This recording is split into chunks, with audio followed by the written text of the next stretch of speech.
Hello, everyone, and happy Tuesday. It's Tuesday, right? Happy Tuesday. I'm excited to be here. I appreciate all of you joining me, those who are going to join me live, as well as those who catch the replay. The reason I wanted to do this was because emotional intelligence is kind of a buzzword, right? It's this new hot topic. Everyone's talking about emotional intelligence, and I often hear people talk about emotional intelligence as if it is just this one idea or concept where you either have it or you don't.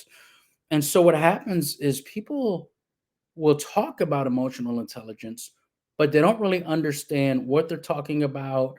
And that can lead to confusion. That can lead to people asking questions or they don't even fully grasp what they're trying to ask. So what I really wanted to do was just come on here once a week and have an emotional intelligence ask me anything. But really it's emotional intelligence and mental health. So I'm excited to be here. I appreciate everyone joining me. You can ask me anything, just put it in the comments. Ask me any question you like. Emotional intelligence, mental health. You can ask me about specific mental health disorders. You can ask me about treatments. You can ask me about different domains of emotional intelligence. Ask me anything, ask away. You can make it as personal as you want. You can be a general question, whatever's on your mind, whatever's on your heart, ask me. I'm here for you. I'm excited. And this is going to be a weekly thing. So if you're catching the replay and you have a question, I mean, you can send me a DM, you can reach out to me directly, or you can wait until next week and ask your question. Either way, I'm excited to be here to answer your questions and serve you because really I look at what I do as an emotional intelligence life coach. I look at the people that I serve and I wanted to serve more people. You see, I have different programs and packages. But not everybody wants that. Sometimes you just have a question. There's just something that's been on your mind that you wanted to address. And so I wanted to provide an avenue where you can ask your questions, have them answered, and then maybe that moves you forward, whether it's in your learning, your growth, your healing, whatever it is. I just wanted to serve you and be more available to answer your questions. And so I have a few questions already that have been asked by some people. And so I'm going to jump into those here in a minute. I do want to reiterate, drop your questions in the comment section and I'll answer them right now. But again, I want to get started. I don't know how long I'm going to be on. It depends on how many questions I have. So there may be days where this is an hour or so. There may be days where this is 15, 20 minutes. I don't plan it like that. My plan is just to be available and to answer your questions. And so, with that said, I'm going to jump right in. First, I want to talk about what emotional intelligence is, and I like to describe it in regards of the different domains of emotional intelligence because emotional intelligence is not just a singular item where you have it or you don't. Emotional intelligence is made up of four different domains, and I like to explain them because people have different levels of emotional intelligence, and emotional intelligence can be applied to different aspects of your life in different ways. There are lots of people who are very emotionally intelligent, but they don't know that because they haven't really thought about these concepts. But when I describe these concepts, you'll realize that it's how you live your life. And so, good for you and good for the people that, you surround yourself with. So, first of all, I want to talk about the domains of emotional intelligence. Basing this off of the four domains of emotional intelligence as listed by Dr. Daniel Goleman in his book, Emotional Intelligence, written in 1995. And I say that because there's not a standard definition of what emotional intelligence is. Some things do have standard definitions. For example, a lot of people can feel depressed, but there is a thing called major depressive disorder, and what it is outlined in the DSM-5, the Diagnostic and Statistical Manual, fifth edition. And so a lot of people may say they're depressed, but major depressive disorder has specific criteria. Emotional intelligence doesn't. There's different models of it, there's different ways of describing and explaining it.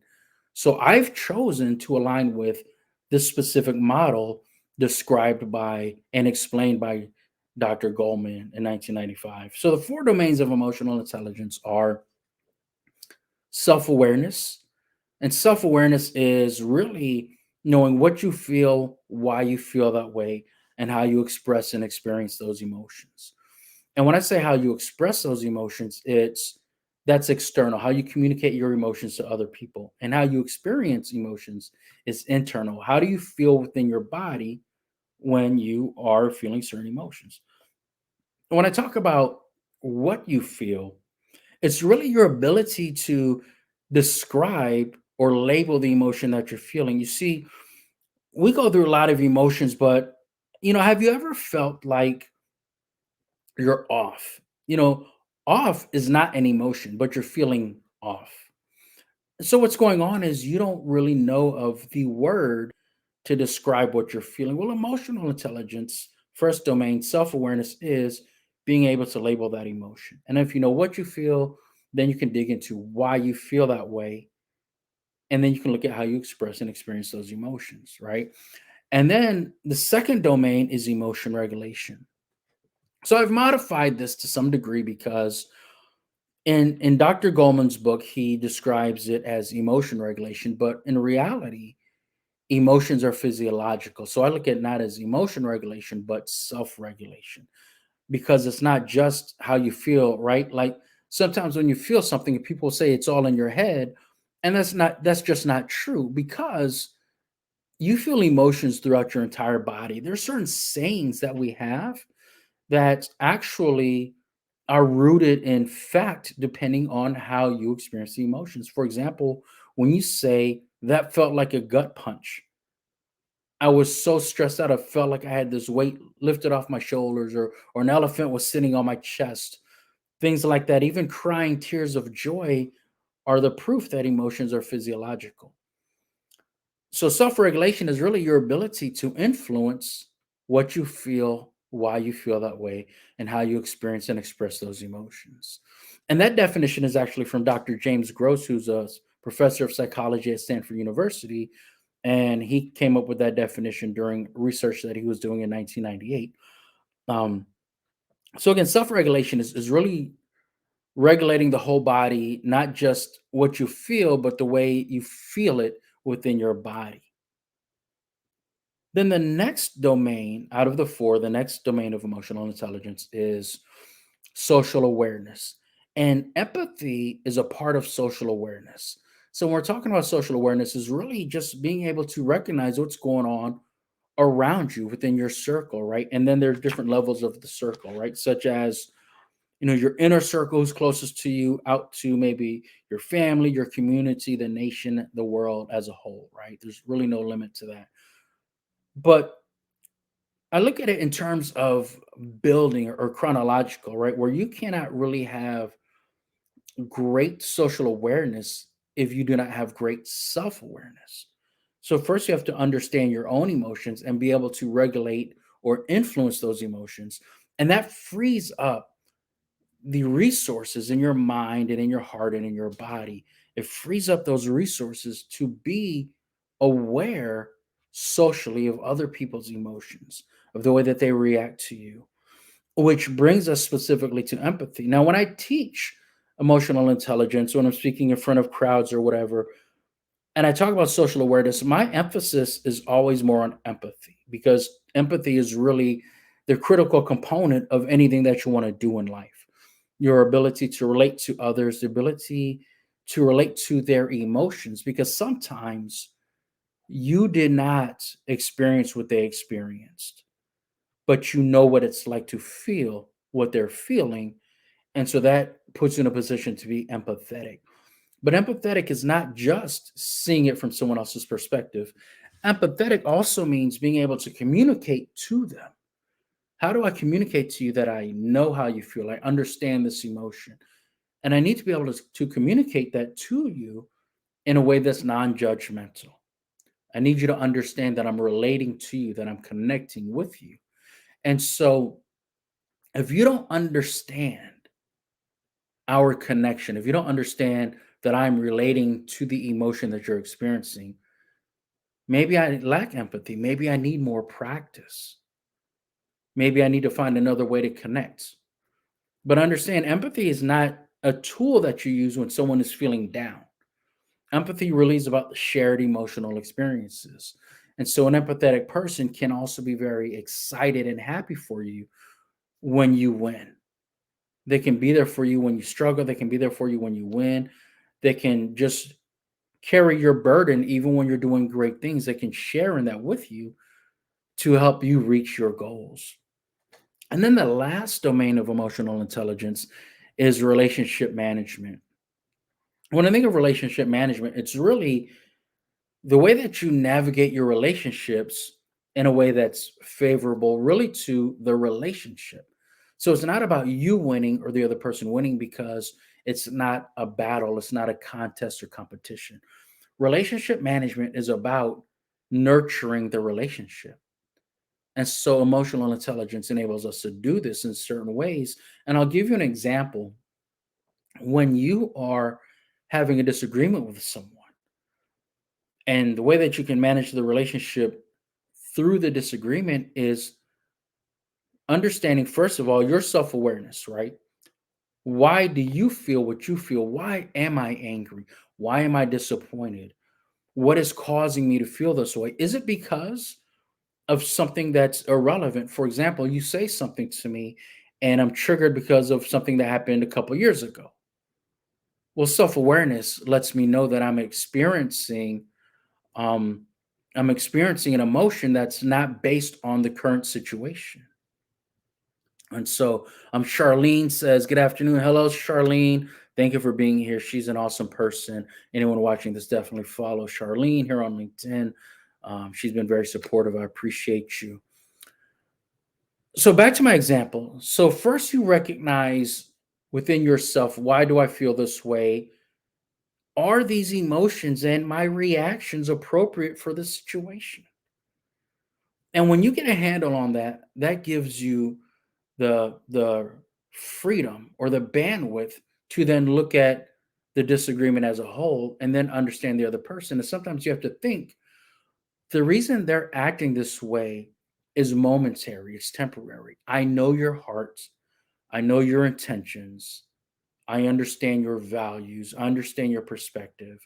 And so then what I'm able to do is use all of that data, that information to reframe this disagreement into something where we both are able to address our values instead of attempting to win. So to me, that's really the foundation of what emotional intelligence is four domains. And when you think about these four domains, again, self-awareness, self-regulation, social awareness, and relationship management, when you look at these four different domains, you realize that there are different pieces of emotional intelligence that can be applied at different points or different events in your life.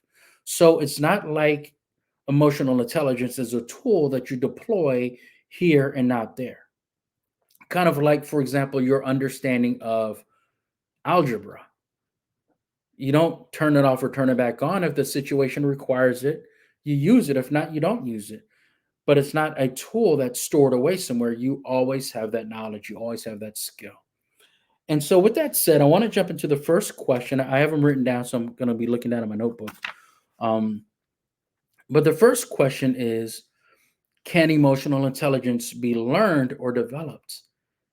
And the answer is yes. And I'm excited to say that because emotional intelligence isn't something that you just have or you don't. And I've seen that in a lot of conversations where people will say, you don't have emotional intelligence. Emotional intelligence is not something that you possess, it's not an item, it's not a tool.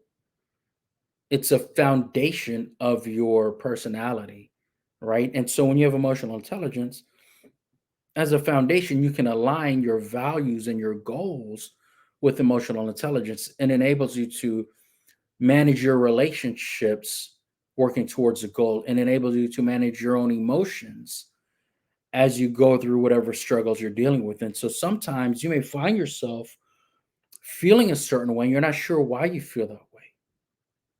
You may find out that your emotions or reactions in a certain situation are not appropriate. And you do that by going back and looking at yourself, right? Just doing an audit of your behavior. And then what you do is you can sit there and think, I should have done this. I should not have been so angry. I shouldn't have yelled at this person. In that moment, you're elevating your emotional intelligence. You're going back thinking about what you should have done. You're evaluating your emotions and your behavior that are tied to those emotions. You can go back and think, or maybe you get new information about what that other person is going through. And you say, man, I didn't know that. I didn't know you just experienced that. And so then you learn the power of empathy. You learn that when it comes to social awareness, I should get more information. I should be more open, more available. Maybe I should do more listening the next time I have a disagreement with someone. And so those are examples of how you can develop emotional intelligence. There's things that you can do in the moment, and there's also long-term forms of developing emotional intelligence. There's courses you can take online, and you can also just come to me and we can have that conversation. And I can teach you emotional intelligence and I can help you apply it to different aspects of your life. Specifically finding your purpose. I can help you navigate your career or your relationship using emotional intelligence. And when I say that, I'm not talking about pulling out the emotional intelligence tool. I'm talking about how you communicate, how you express your emotions, your ability to listen with empathy and not judgment. These are skills that you can develop over time. You have the ability to look back and say, I wasn't listening the way that I should have. I didn't have empathy in the moment like I should have. And those are opportunities for you to learn. And so, what you do is instead of judging yourself, you hold yourself accountable to go learn and develop your emotional intelligence. So, back to the original question, can emotional intelligence be learned or developed? And the answer is yes. It takes practice, it's a journey, and no one ever gets to the point where they can no longer improve, right? Nobody is at a point where they are as empathetic as possible and they can never be more empathetic. Nobody has ever gotten to the point where they are the perfect listener. And the reason I say that is because our emotions impact all of this, right? So having emotional intelligence does not mean that your emotions are perfect and appropriate for every situation. Emotional intelligence is about you recognizing within yourself how you feel, what are you doing, what should you have done differently, and then choosing to grow. There's so many different concepts and ideas that we can align with emotional intelligence, like a growth mindset, choosing to learn more about yourself. So, for example, when you're triggered by something, you have this emotional reaction that you don't understand, and you want to know why, and you begin to dig deep about why you're reacting that way. In that moment and through that journey, you're elevating your self awareness. So, you are working on emotional intelligence. And I say that to you because a lot of people may not understand exactly what emotional intelligence is, but they are aware of their emotions. They do audit their emotions in the good and the bad situations and environments. And they are very good at being empathetic listeners.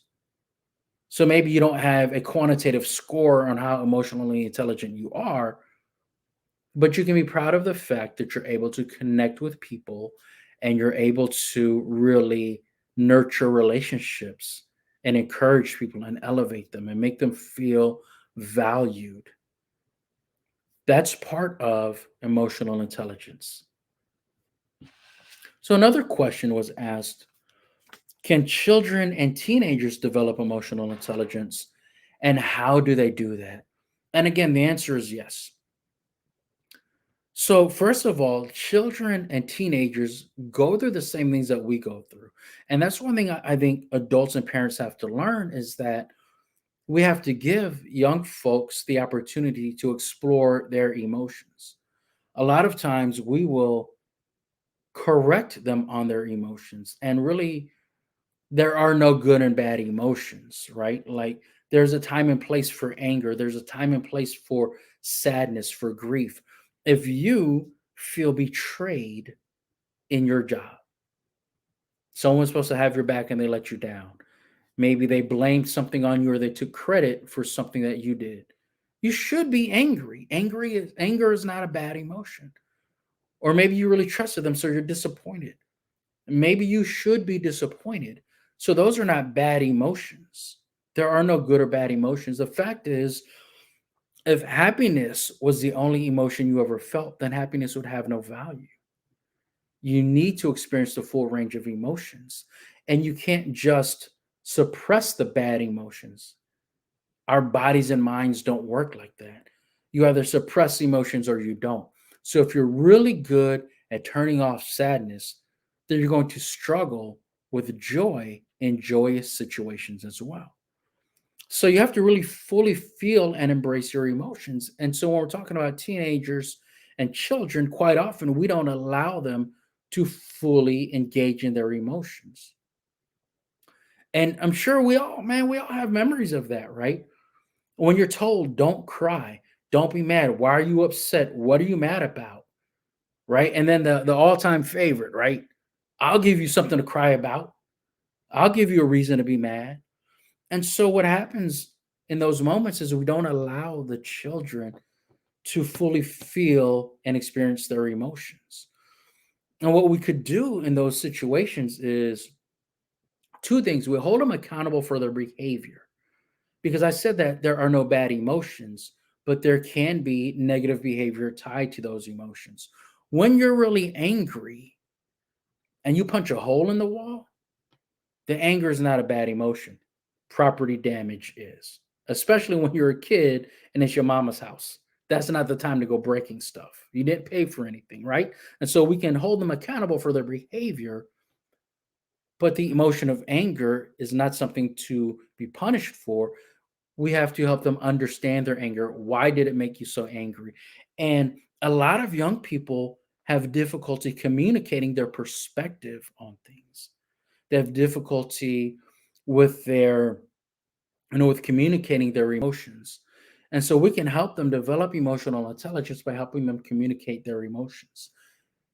And one way that we do that, probably I would say the most important way to do that, is to let them fully know and understand that conversations with us are safe spaces. You are free to express your frustration, your overwhelm, your anger, your sadness. You are free to do that. The way that you raise them, the way that you deal with them, should be teaching them that there's appropriate behaviors that go with those emotions. But we can't tell them you're not allowed to be angry. We can't tell them you're not allowed to be sad. Then they get in the practice of suppressing those emotions. And so some of you watching this maybe think that the way that you handle certain emotions is just to bury it. And so think about how that has impacted you throughout your lifespan. What good has it done for you to suppress anger, to suppress hurt, to bury it and just keep it stored away? How has that helped you? The answer is it hasn't helped you. Maybe in a specific situation it did, right? Sometimes maybe you can't show fear. I understand that. But when you bury it, when you suppress it and take it with you, it weighs on you and weighs you down. And so we don't want our children to learn those techniques. What we want is for our children to understand that they have to process their emotions. So, yes, children can develop emotional intelligence, but it starts with us. You have to create the safe space for them. You have to let them know that you are available to open communication about their emotions. Another thing you have to do to help children and teens develop emotional intelligence is develop your own emotional intelligence.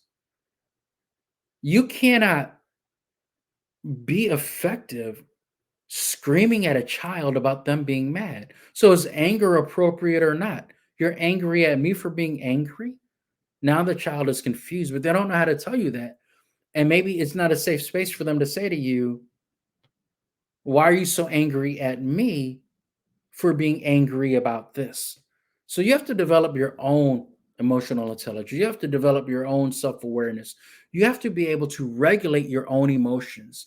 So when your kids see you doing things like the gratitude journal, mindfulness meditation, box breathing, tapping, all of these different things that you can do to regulate your emotions in the moment. When they see you do that, it shows them that they also have the power to identify and feel their emotions and then choose their response. They don't have to have the tantrum, they don't have to have the outburst, but they don't know how to regulate those emotions. So they watch you, they see what you're doing. And so give them a good example. Elevate your emotional intelligence and then connect with them. When they're feeling a certain way, get them to fully explain, fully understand their emotions. A lot of times when we see young people acting out, it's because they don't know how to identify the emotion. And because they don't know how to identify it, they don't know how to identify a way to resolve that emotion. They don't know how to find a way to get over that obstacle. And so, what we want to do is demonstrate to them by elevating our emotional intelligence, and we want to create safe spaces for them. A dysregulated adult cannot co regulate a child. Manage your emotions, manage yourself, lead by example, lead with love with your children and teens, and then they will be able to develop emotional intelligence throughout their lifespan. So, another question I have is, what is the difference between emotional intelligence and intelligence quotient? So, intelligence quotient is IQ. And emotional intelligence sometimes is called EI for emotional intelligence or EQ for emotional intelligence quotient, really to compare EQ and IQ. And here's the thing, IQ is static for the most part. And what I mean by that is you can move it up and down a couple numbers, but it's primarily based on the way that you process information. And so you can elevate your ability to process information by practicing processing certain bits of information. And when I say that, let me give you an example. If you love science, but science is hard for you, maybe it's because you don't have a lot of practice processing that data, analyzing that data, that information. So you practice it, and then you get good at processing that information by analyzing that data. But as you improve your ability to do that, you really don't move the needle very much on your IQ. What you're doing is maximizing the abilities that you already have, as opposed to elevating your abilities. So I'm not going to tell you that nobody can elevate their IQ, but what I'm telling you is that if you have an IQ of, say, 121, which I believe is slightly above average, if your IQ is 121, you're not going to go practice elevating your IQ daily to get your IQ from 121 to 160 or 180 or off the charts. And so, because it's fairly static, if you take an IQ test, say as a child or in your teens, you can take the same IQ test 20, 30 years later, and you can have your PhD, you can be an engineer, you can be a scholar, you can be a professor, but you'll find that your IQ has not shifted 20, 30, 40 points.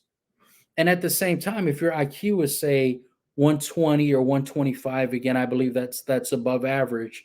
If that's your IQ, and then you find yourself in situations where you can't seem to figure it out, you can't come up with the answer, your IQ didn't get worse. Again, it's processing information that maybe you're not used to processing.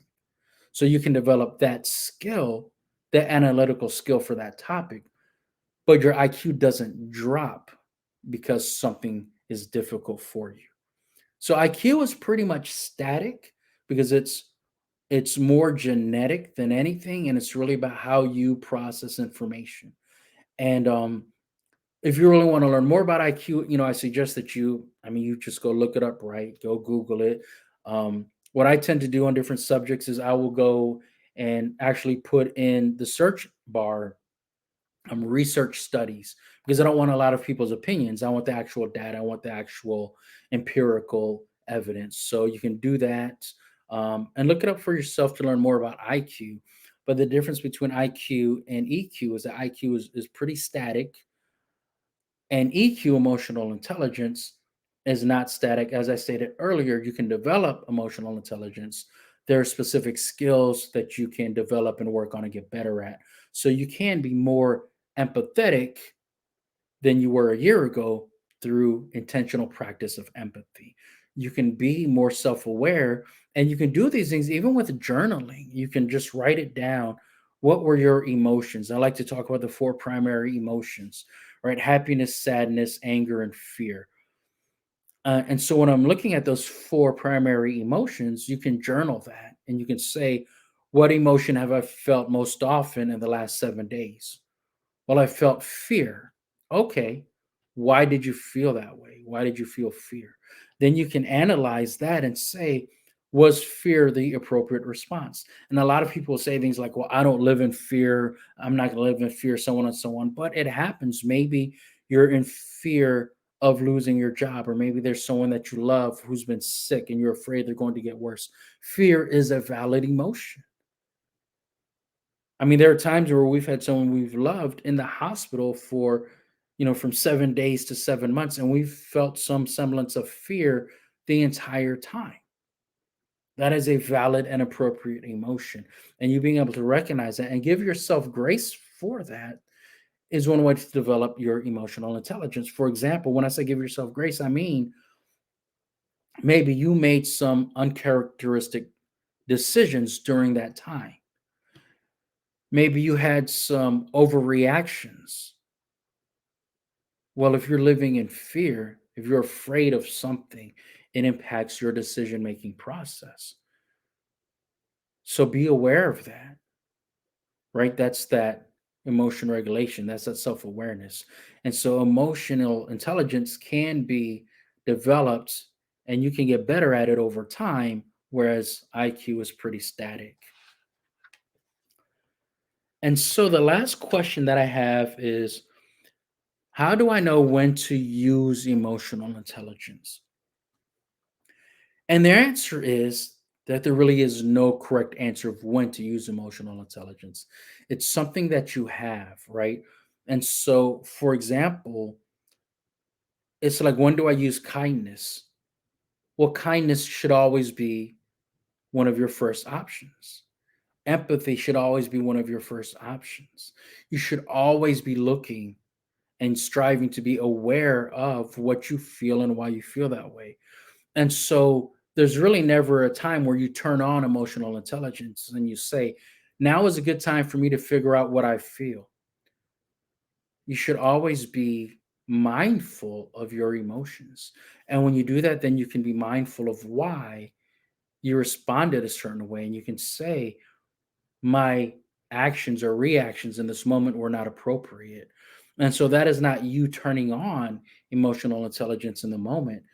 That's you building the habit of being self-aware and mindful of your emotions throughout the day and hence throughout the lifespan, right? And even with empathy,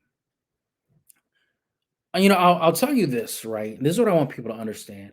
Not everybody deserves your empathy, right? Not everybody deserves your kindness all the time. And I'm not saying to do people wrong. What I'm saying is that maybe sometimes you need to focus on your own emotions. Maybe your efforts to be empathetic towards someone else or in another situation are bringing you down. So self awareness enables you to feel within your body that this doesn't feel right. Something's going on here that I'm not comfortable with. And so then, you set your boundaries and you decide what you will or will not tolerate or put up with. And then from those boundaries, because you are emotionally intelligent, because you do have self awareness, because you're able to regulate your emotions and your entire mind body connection, then you can make a decision that's right for you in the situation based on your values, your perspective, your purpose. So it's not about when do I use emotional intelligence and when do I not use it. It's really more about being aware of who you are, being aware of your values and your emotions. Does this align with who I am? or who I want to be. And so from there, you can really begin to just really develop emotional intelligence in a way that really elevates your life, elevates your happiness, and positively impacts your relationships, your career, and your future across the lifespan. So those are the only questions I have that were submitted to me today to be answered. Well, I was actually given another question by someone else. And then I went back and looked on LinkedIn and I was unable to locate that question. So if you submitted a question to me and it did not get answered, I'm going to be in touch. And then I can just answer that question for you directly. But with that said, thank you for everyone watching, joining me, whether you watched live or on the replay. Thank you very much for being here. And I'm going to be here every week. So if you have any questions, you can send them to me. You can DM me. You can send me a message on Facebook, on LinkedIn. Um, just reach out to me. Let me know your questions about emotional intelligence or mental health. If you want, we can talk about mental health disorders. We can get into depression or anxiety or PTSD. We can talk about trauma. We can dig into all of those things. And at the same time, if you don't want to ask those questions, either publicly or if you don't want the 5 minute answer, know that I am an emotional intelligence life coach. I'm a certified trauma professional, and we can work one on one, and I can help you on your journey to elevating your happiness so that you can really begin to build and live the life that you desire and deserve. That's what I want to do. I want to see you happy because you deserve to be happy. I appreciate you. I'm grateful for you, and I will see all of you next time. Thank you again.